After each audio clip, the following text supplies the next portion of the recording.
Increased drone sightings are leading to calls for action in the Northeast. New York Governor Kathy Hochul saying that it's gone too far and calling for federal assistance. For more, we're bringing in now George Ferguson, senior aerospace, defense, and airlines industry analyst at Bloomberg Intelligence. George, it's good to see you. So, obviously this is top of mind, George. Everybody's talking about the drone sightings, New Jersey, New York.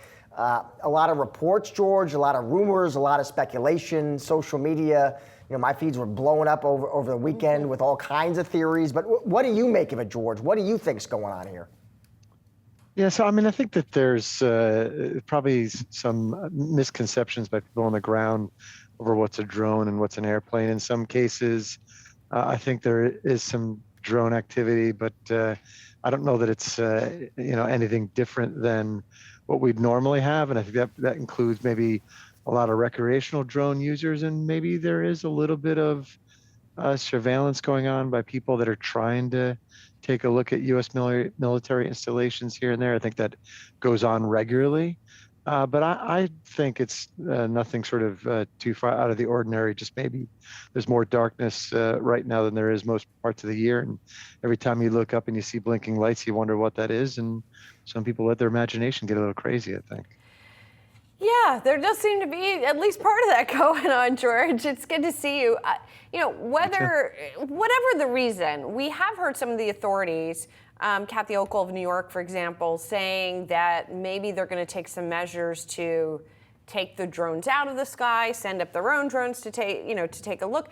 And that led us to wonder if there are any companies, especially publicly traded companies, that would be appropriate for that kind of work.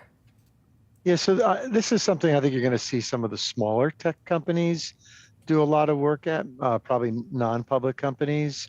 But I also think some of the bigger defense primes will participate as well and make some money from this.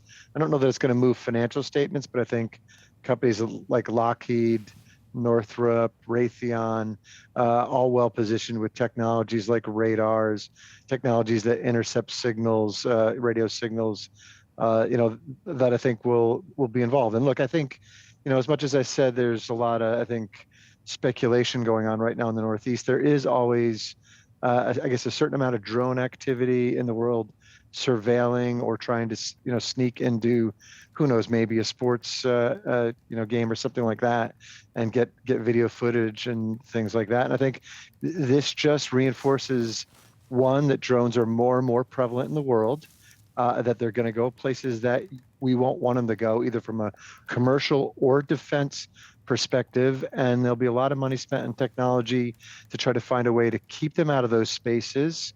It's hard to sort of knock them out of the sky and not hurt people, but there's other technologies you can use, like jamming, things like that, to try to prohibit them from going into certain areas or from broadcasting out of them. And there'll be a lot of money continue to be spent on that. Yeah, that's where I wanted to go, George. 'Cause I did see some analysts who cover some of the same names you do, George, and they were telling their clients today they did expect, in their words, to actually see a surge in counter-drone investments by government agencies, both local and state. Is that what you would be foreseeing over the next 5-10 years?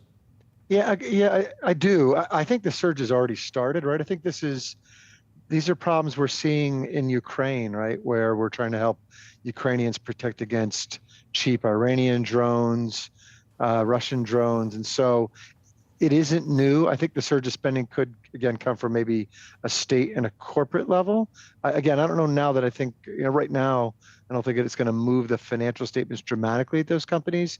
It's hard. I mean, these are companies building like strike fighters, right, which go for $75, $100 million a pop. So it's hard to do a lot of drone work and make it move the needle very quickly, but it's a very important area of research, development, and I'd expect all those companies to be deeply involved in it.